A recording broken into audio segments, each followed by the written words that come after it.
एक नई वीडियो के साथ आज मैं फिर हाजिर हूं, आपका होस्ट दोस्त विक्रांत जोशी। आपका स्वागत करता हूं मैं आरएम शॉर्ट्स में, जिसमें हम लेके आते हैं दिन भर की स्पेस और डिफेंस न्यूज की टॉप 3 खबरें। तो चलिए जान लेते हैं। अपनी सबसे पहली खबर की बात करेंगे तो वो पाकिस्तान की तरफ से आ रही है। आपको पता है कि पाकिस्तान कई जगह अपने भीख का कटोरा लेकर जा चुका है और कई जगह से उनको कुछ ना कुछ भीख मिल भी चुकी है और उनकी भीख की अब गाड़ी, भीख का कटोरा एशियन डेवलपमेंट बैंक की तरफ चला गया है और वहां पर उनकी थोड़ी सी किरकिरी हो गई है। उनके जो प्रधानमंत्री हैं इमरान खान, उनके एक एडवाइजर हैं जो कि उनको फाइनेंस, रेवेन्यू और इकोनॉमिक्स अफेयर पे एडवाइस करते हैं, जिनका नाम है डॉक्टर अब्दुल हाफिज शेख। इनके द्वारा अपने ट्विटर पे एक घोषणा की गई जिसमें कि उन्होंने बताया कि एशियन डेवलपमेंट बैंक की तरफ से उनको 3.2 बिलियन डॉलर की भीख मिल रही है और उन्होंने इसको पास कर दिया है, जो 2019 से 2020 के बीच में फाइनेंशियल ईयर में उनको 2.2 बिलियन डॉलर मिल जाएगा और उसके बाद एक साल बाद उनको 1 बिलियन डॉलर मिल जाएगा। आप अपनी स्क्रीन पर उनके ट्वीट देख रहे होंगे जिसमें कि उन्होंने पूरी तरह से खबर बताई। हालांकि इनके ट्वीट को देखने से यह लगता है, इनके ट्विटर हैंडल को आप देखेंगे तो उनमें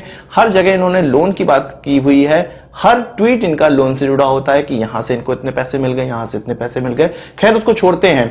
जब इन्होंने ये ट्वीट किया यानी कि ये घोषणा की, इनको एशियन डेवलपमेंट बैंक की तरफ से 3.2 बिलियन डॉलर मिलने वाले हैं। एशियन डेवलपमेंट बैंक ने डॉन पत्रिका, जो कि पाकिस्तान की एक मानी जानी पत्रिका है, उसमें एशियन डेवलपमेंट बैंक की तरफ से जो पाकिस्तान में उनके राजदूत हैं, एक तरह से अधिकारी हैं, जो डायरेक्टर हैं, उनके द्वारा डॉन पत्रिका को यह बताया गया कि इस प्रकार की कोई भी घोषणा एशियन डेवलपमेंट बैंक के द्वारा नहीं की गई है। उन्होंने यह जरूर बताया कि पाकिस्तान के साथ लोन की बात तो चल रही है, पर कितना लोन देना है यह डिसाइड नहीं हुआ है, कब लोन देना है, कितने समय में उसको चुकाना होगा, ये सारी जो शर्तें हैं वो अभी तक क्लियर नहीं हो पाई हैं। ये शर्तें क्लियर होंगी, कितना पैसा देना है, उसके बाद बोर्ड ऑफ डायरेक्टर्स के पास जाएगा ये फैसला और उसके बाद ही फैसले को अंतिम अंजाम दिया जाएगा। तो इमरान खान के जो एडवाइजर हैं उनके द्वारा जो ये घोषणा की गई है वो बिल्कुल गलत है और उन्होंने इसको सिरे से नकार दिया। तो ये तो स्थिति है पाकिस्तान के प्रधानमंत्री के एडवाइजर की कि वो कुछ भी लिख देते हैं। वहीं बात करते हैं भारत के डिफेंस एक्सपोर्ट की, तो वह पिछले साल के मुकाबले इस साल यानी कि 2018 से लेकर 19 के बीच में 2 गुना बढ़ चुका है। 2017 से लेकर 18 के बीच में जो आंकलन किया गया था उसमें 4,682 करोड़ रुपए का एक्सपोर्ट हुआ था, पर इस साल 2008 से लेकर 19 के बीच में 10,745 करोड़ रुपए का एक्सपोर्ट किया गया है। और इसमें जो सबसे बड़ा देश है जिसको हमने एक्सपोर्ट किया है वो अमेरिका है। आपको जान के आश्चर्य हो रहा होगा, तो अमेरिका को हमने सबसे ज्यादा एक्सपोर्ट किया हुआ है, जो कि लगभग 5,000 करोड़ रुपए का है। और ये एक्सपोर्ट कुछ उस प्रकार से है, जब अमेरिका से हम कोई डील करते हैं तो वो ऑफसेट देता है, भारत की जो प्राइवेट कंपनियां हैं वो उनके ऑफसेट पार्टनर बनते हैं और वापस ये सामान भारत से अमेरिका जाता है और फिर भारत को आता है। भारत का एक जो टारगेट है 2022 से लेकर 2023 के बीच में कि 35,000 करोड़ रुपए का हमें डिफेंस एक्सपोर्ट निकालना है। तो इसके लिए भारत प्रयासरत है और एक साल के भीतर भीतर हमें 2 गुना इस प्रकार का एक्सपोर्ट देखने को मिल रहा है। तो आगे आने वाले समय में जो भी डिफेंस डील होगी ऑफसेट जरूर होगा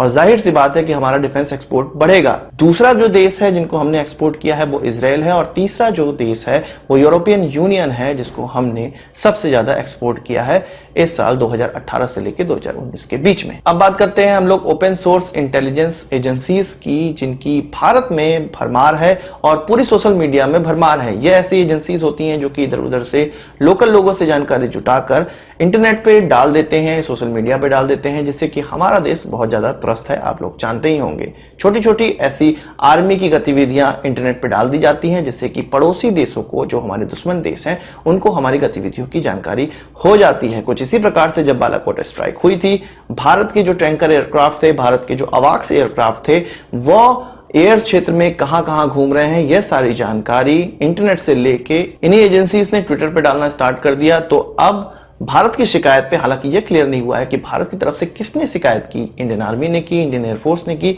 या किसी इंडिविजुअल ने की है, पर यह जरूर पता लगा है कि शिकायत हुई है और इन ट्विटर हैंडल्स को बंद किया गया है। आप जानते हैं कि flightradar24.com के द्वारा किसी भी एयरक्राफ्ट की स्थिति पता लगाई जा सकती है किसी भी देश में, तो कुछ उसी वेबसाइट से यह सारी डिटेल ट्विटर पे डाली जा रही थी। आपको यह पता होगा कि मिलिट्री के जो एयरक्राफ्ट होते हैं वो इनक्रिप्टेड ट्रांसपॉन्डर रखे होते हैं, जिससे कि उनकी गतिविधि का जनरली सिविलियंस को पता नहीं चल पाता है, पर जब वो सिविलियन रूट का फॉलो करते हैं तब उनके इस ट्रांसपॉन्डर को बंद करना पड़ता है और उनके सिविलियन ट्रांसपॉन्डर को ऑन करना पड़ता है, जिस कारण से इस वेबसाइट पे उनकी डिटेल आ जाती जाती है और यहां से यह जो एजेंसीज हैं जो कि अपने आप को ओपन सोर्स इंटेलिजेंस एजेंसीज कहती हैं, वो सारी डिटेल भारत की इंटरनेट पर डालती चली जा रही थी। एयरफोर्स इससे परेशान था कि वो किस प्रकार से हमारी डिटेल को पता कर पा रहे हैं। तो अब इन सब चीजों पर नकेल कसने के लिए भारत सरकार या भारतीय आर्मी हो सकता है उनके द्वारा शिकायत की गई होगी और ट्विटर ने एक सही कदम उठाया है। तो आज की इस वीडियो के लिए बस इतना ही। आशा करता हूं आपको वीडियो पसंद आया। अगर आप इसको एक बड़ा थम्स अप जरूर देंगे। नमस्कार, थैंक यू,